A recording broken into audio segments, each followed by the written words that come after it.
আকাশের আকাশ অনেক নীল হয়, বাড়ি গাড়ি হয়ে যায় খুব সহজেই। সেখানে যারা থাকে তাদের ছবি দেখলে অন্তত এটা স্পষ্ট বোঝা যায়, বিদেশে যেতে পারা মানে যেন সোনার হরিণ ধরতে পারা।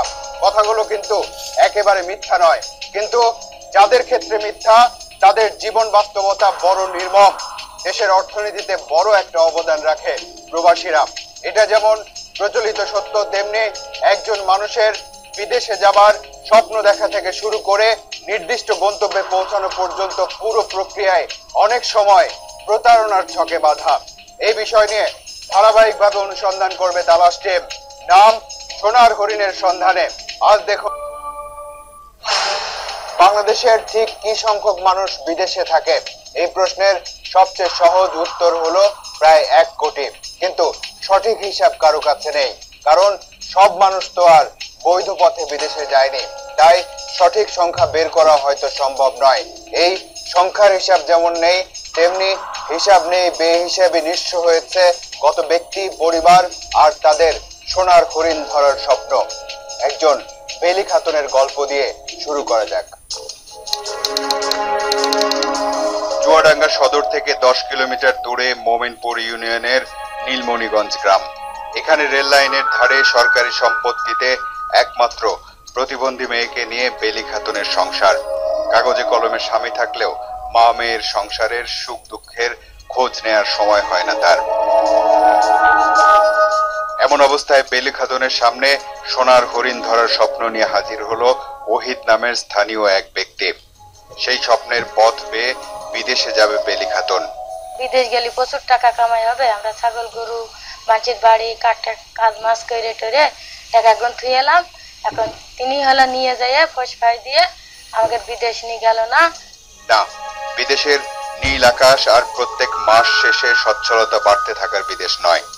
বেলি খাতুনের স্বপ্ন তাকে বড় জোর ঢাকা পর্যন্ত নিয়ে গিয়েছিল। আমাদের বললো হাসপাতালের কাজের কথা, এখন নিয়ে যাই আর কি করতে না করতে জানি না। আমরা ঢাকায় যাই 18 দিন থেকে আমরা ফেরত চলে আসি বাড়ি। রশেনা বেগম 5 মেয়েকে বিয়ে দিয়েছেন বড় অঙ্কের যৌতুকের প্রতিশ্রুতি দিয়ে। কথা ছিল প্রত্যেক মেয়ের বিয়ের বছর ঘোরার আগেই যৌতুকের টাকা পরিশোধ করবেন তিনি। তাৎক্ষণিক সামর্থ্য না থাকলেও সেই টাকা পরিশোধের পথও পেয়ে গেলেন রশেনা বেগম।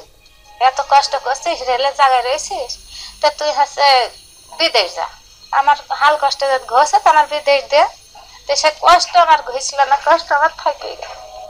দিন গড়িয়ে মাস হয়, মাস পেরিয়ে বছর, কিন্তু রশেনার দুঃখের ঘানি টানার গল্প আর ফুরায় না। 2 বছর পেরিয়েছে, বিদেশ যাওয়ার স্বপ্ন এখনো অধরা। আমার সুদের টাকা দিতে গেলে 3 লাখ উপরে গিয়েছে, পাসপোর্ট কেটেছে, ভিসা দেয়নি। তথ্য বলছে 1991 সালের দিকে বাংলাদেশ থেকে নারী কর্মীদের বিদেশে যাওয়া শুরু হয়। এই ঘটনাকে একেবারে তৃণমূল থেকে বাংলাদেশি নারীদের এগিয়ে আসার বড় একটা ঘটনা হিসেবে তুলে ধরা যেতে পারে। অন্যদিকে বিদেশে কাজের জন্য যাওয়ার ক্ষেত্রে নারীরা যতটুকু এগিয়েছে, দালাল বা প্রতারকেরা তাদের স্বার্থ সিদ্ধির জাল ততই বিস্তৃত করেছে। বেলি আর রশেনাকে সোনার হরিণের স্বপ্ন দেখানো সেই ওহিদ দালালকে এক নজর দেখতে চায় তালাশ টিম। রশেনার কাছ থেকে তার বাড়ির ঠিকানা পাওয়া গেল। বিদেশ যাওয়ার টাকা পয়সা নিয়েছিল মহিলাদের কাছে? না না, ওহিদকে, সেই ওহিদকে। ওহিদ তো আমাদের গ্রামে চাই। ও মাই গড। আর বিদেশ মহিলার কাছে টাকা নিয়ে এমন কিন্তু এমন কেউ নেই। তাহলে কি ভুল ঠিকানায় আসা হলো? বারবার ভুল করা যাবে না, তাই তালাশ টিমের সাথে এবার রশেনা যোগ দিল। কিন্তু একই, আগের বার তালাশ টিম যে বাড়িতে এসেছিল, রশেনাও দেখি সেই বাড়িতেই নিয়ে এলো।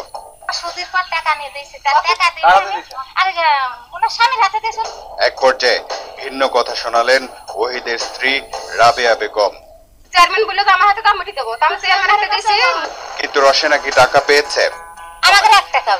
ওহিদ নাকি টাকা নিয়ে উধাও হয়ে গেছে। চেয়ারম্যানের কাছে নিশ্চয়ই সঠিক খবর থাকবে। মিটিংয়ে থাকার পরে রশেনদের টাকা কি তোমরা দিয়েছো? না, বলতে আপনারা বলে যে রশেন আগে কিছু একসাথে মিটিং গেল না সব।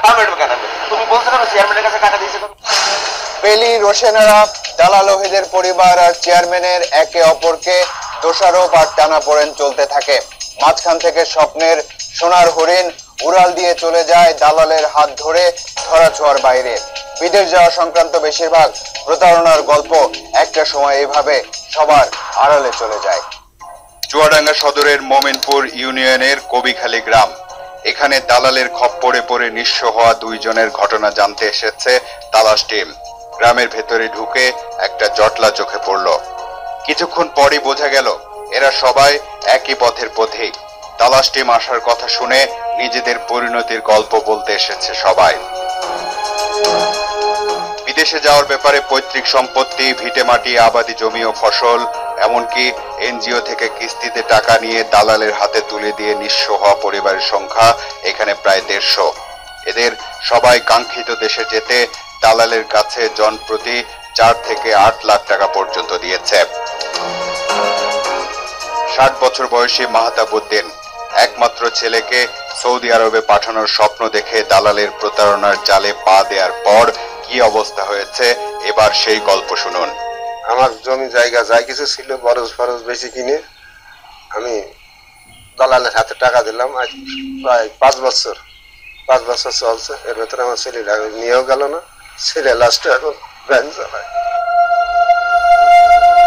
এরপর 5 বছর পেরিয়েছে। মাহতাবউদ্দিনের হাল আরো বেহাল হয়েছে। তার পা ধরি আমি মুরব্বী মানুষ, তার পা ধরি কাইন্দি বাড়ি আসলাম। আজ পর্যন্ত সেই কান্নার কোনো মর্যাদা পেলাম না।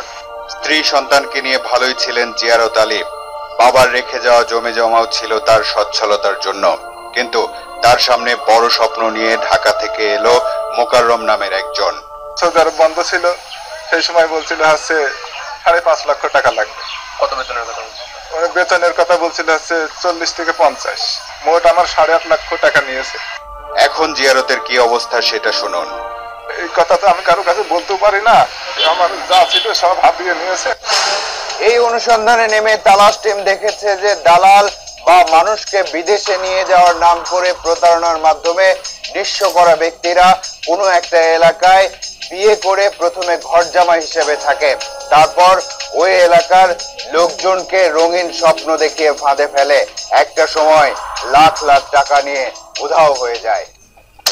তালাশ টিমের অনুসন্ধানে বেরিয়ে এসেছে যে মানুষকে বিদেশের উন্নত জীবনের স্বপ্ন দেখিয়ে 5টি ধাপে প্রতারণা করে দালালেরা। প্রথম ধাপে স্থানীয় এজেন্টদের মাধ্যমে বিদেশে যেতে আগ্রহীদের চিহ্নিত করে।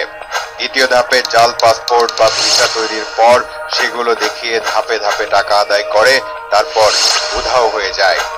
যাদেরকে তৃতীয় ধাপে নেওয়া হয় তাদেরকে রাজধানী কেন্দ্রিক বিদেশে পাঠানোর কিছু কার্যকলাপ দেখিয়ে আকৃষ্ট করা হয়। এ পর্যায়েও অনেক সময় দালালেরা উধাও হয়ে যায়। চতুর্থ ধাপে নির্ধারিত দেশে নিয়ে যাওয়ার পর তাদের নির্ধারিত কাজ না দিয়ে জিম্মি করে। পঞ্চম ধাপে বিদেশে নিয়ে একটা পর্যায়ে তাদের বন্দী করে রেখে নির্যাতনের মাধ্যমে পরিবারের কাছ থেকে মুক্তিপণ আদায় করে। কোনো কোনো ক্ষেত্রে অসচ্ছল পরিবারের স্বপ্নের সোপান হয়ে বিদেশে যাওয়া মানুষটা দেশে ফেরে লাশ হয়ে। প্রতিদিন গড়ে 8 থেকে 10টা লাশ আসে বিদেশ থেকে। গত যদি আপনি বলেন এক যুগ অন্তত 34,000 ডেড বডি আসছে, প্রবাসীর লাশ। এদের মধ্যে বেশিরভাগই মৃত্যুর কারণ বলা হয়ে থাকে ব্রেন স্ট্রোক বা হার্ট অ্যাটাক। মাহতাব জিয়ারতদের দলেরই আরেকজন তানজিল হোসেন।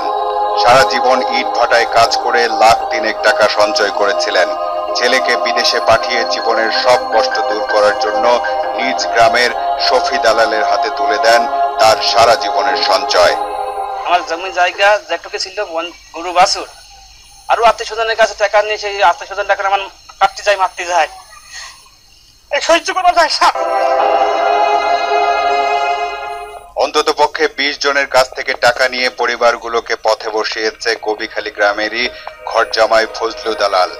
তানজিল হোসেনকে নিয়ে ফজলু দালালের বাড়িতে গেল তালাশ টিম। বাড়িতে একজনকে পাওয়া গেল। হ্যাঁ নিয়েছে, অনেকদিন কাছে নিয়েছে। টাকা নিয়েছে। আজ হোক আর কাল হোক, তারা টাকাটা ঠিকই দেবে। বিদেশে যাওয়ার স্বপ্নের তাহলে অনেক খরচ। কেউ বিদেশে যাওয়ার স্বপ্ন পূরণ করার জন্য নিঃস্ব হচ্ছেন, আবার কেউ বিদেশে গিয়ে সারা জীবনের ক্ষত নিয়ে ফিরছেন। কাজের জন্য বিদেশে গেলে পরিবারের সচ্ছলতা আসে এবং দেশও এগিয়ে যায়। কিন্তু এ সংক্রান্ত সঠিক তথ্য না জানা থাকায় সেই সুযোগ নিচ্ছে দালালেরা। নারীরা অনেক এগিয়ে এসেছে এবং সকল দ্বিধা সংশয় কাটিয়ে বিদেশের অচেনা পরিবেশে কাজ করতে যাওয়ার সাহস তারা দেখিয়েছে। তথ্য বলছে বর্তমানে প্রায় 7.5 লাখ নারী কর্মী বিভিন্ন দেশে কর্মরত আছে। এর মধ্যে সবচেয়ে বেশি নারী শ্রমিক আছে সৌদি আরবে, তারপর সংখ্যার হিসেবে সংযুক্ত আরব আমিরাত, জর্ডান, লেবানন এবং ওমানের অবস্থান। অনেক বড় স্বপ্ন নিয়ে বিদেশে যাওয়া নারীদের অনেকেই আবার বিদেশের ভিন্ন পরিবেশে নিজেকে খাপ খাইয়ে নিতে পারেননি। কেউ কেউ নানা রকম হয়রানি, নির্যাতন আর পারিবারিক সমস্যার কারণে দেশে ফিরে এসেছেন। লিমা আক্তার, বাড়ি যশোরের অভয়নগরে। কোলের সন্তান রেখেই গত বছর জর্ডানে গিয়েছিলেন সচ্ছলতার আশায়। কথা ছিল গৃহকর্মী হিসেবে সেখানে কাজ করবে সে। মোটা অঙ্কের বেতনের আশ্বাসও ছিল। তোমার হাজবেন্ড আর কি গরিব মানুষ, ওখানে গেলে আর কি তুমি আর কি বলে করতে পারবা, লোভ লালসা দেয়। কিন্তু জর্ডানে লিমার কর্মস্থল ঠিক তার স্বপ্নের বিপরীত ছিল। সকাল আর কি 6টার থেকে রাত 2টা পর্যন্ত কাজ করাতো। এবার 2টার পরে আর কি ওই যে মালিকের যে ছেলেরা, ওই ছেলেরা আর কি যেত, বন্ধুরা আসতে বন্ধুকেও নিয়ে আসতো। এভাবে চলেছে টানা 1.5 বছর। তারপর সে দেশে ফিরলো কিভাবে? হঠাৎ একদিন জর্ডান তো ফোন করলো যে এই যে আমার হাতে বিষ, মৃত্যুর আগে তুমি আমার স্বামী, আমার যদি দেশে না আমি আত্মহত্যা করবো। বিমানবন্দর যখন আসলো এবারের পর্বে অনুসন্ধান ভিন্ন রকম একটা খবর এলো। খবরটা হলো টাকা ছাড়াও নাকি বিদেশে যাওয়া যায়। কিন্তু এটা কতটুকু সত্য? কারণ এতক্ষণ ধরে আমরা পদে পদে কেবল টাকার কথাই শুনছি। দেখা যাক টাকা ছাড়া বিদেশে গেলে সেটার বাস্তবতা কেমন হয়। মিনারা খাতুন, বয়স 30 বছর। বিয়ের 2য় বছরেই অনাকাঙ্ক্ষিত মৃত্যু হয় স্বামী সিরু মিয়ার। তারপর আশ্রয় বাবার বাড়িতে।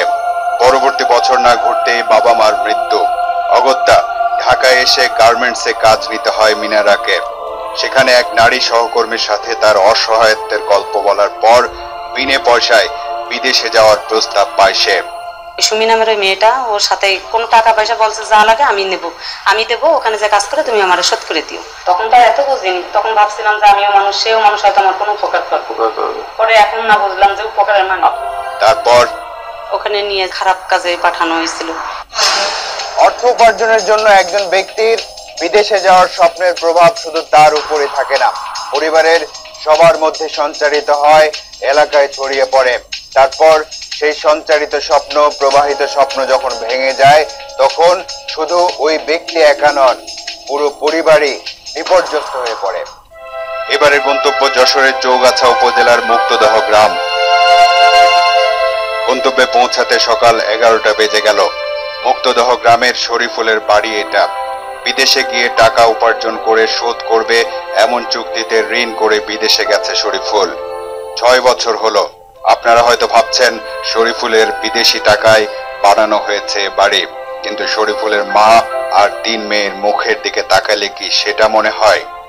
মানসি জায়গা দিয়েছে, তারপরে ঘর মানসি করে দিয়েছে, রয়েছে। তাহলে শরীফুল কোথায়? শুনছি যে পানির পথে যাচ্ছে। এই শুনে আমি কাছে না, তুমি বাড়ি চলে এসে দালালে আসতে দিই। রাতে শুই, রাতে ঘুমাকে না, বালিশ ভিজে বসে পানিতে এখনো।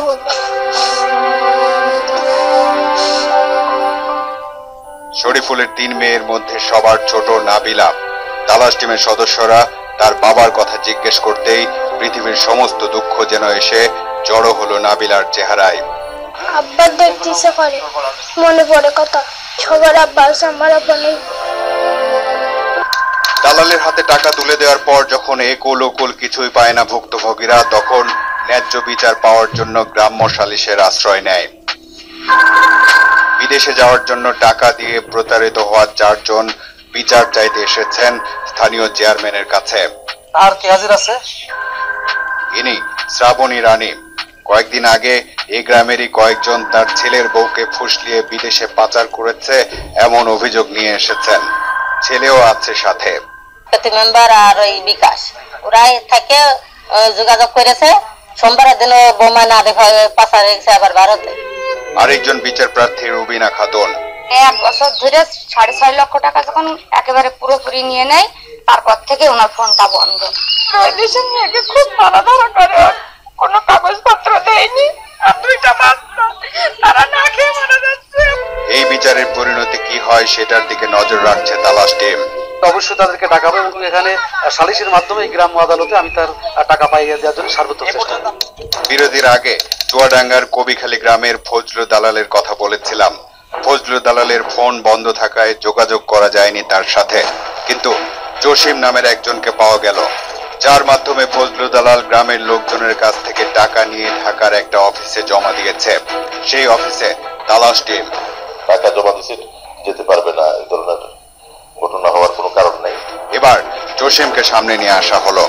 যেদিন টাকা জমা দিচ্ছে সেদিনই বলছে আগামীকাল ফ্লাইট হবে। দেখা যাক এই ট্রাভেল এজেন্সির মালিক কি বলেন। আপনি রাস্তার কোনো দালালের কাছে টাকা জমা দিবেন, তার লাইসেন্স আমি নিব, ইম্পসিবল এটা। এ ব্যাপারেও প্রবাসী কল্যাণ ও বৈদেশিক কর্মসংস্থান মন্ত্রীর কাছে জানতে চেয়েছিল তালাশ টিম। পৃথিবীতে কোনো জায়গায় ফ্রি ভিসা কোনো শব্দ নাই। এরা ফ্রি ভিসা একটা বলে মানুষকে প্রতারণা করে। এরা দালাল চক্রের কাছে যাবে কেন? সব শেষ। জসিমের ঘটনার কথাই ধরুন, সে যার কাছে টাকা দিয়েছে সে হাওয়া হয়ে গেছে। যে অফিসে টাকা দিয়েছে সে অফিস কর্তৃপক্ষ এখন দায় নিতে চাচ্ছে না। এটাই হলো বাস্তবতা। সোনার হরিণের সন্ধানে নামের ধারাবাহিক অনুসন্ধানের প্রথম পর্ব দেখলেন আজ। পাহাড়, সমুদ্র আর মরুভূমি পেরিয়ে পায়ের নিচে মরা মানুষের লাশ ডিঙিয়ে বিদেশে যাওয়ার ভয়ঙ্কর অভিজ্ঞতার ঘটনাগুলো উঠে আসবে এই ধারাবাহিক অনুসন্ধানের পরবর্তী ধাপগুলোতে। আপনাদের বাস্তব অভিজ্ঞতা থাকলে সেটাও জানাতে পারেন আমাদের।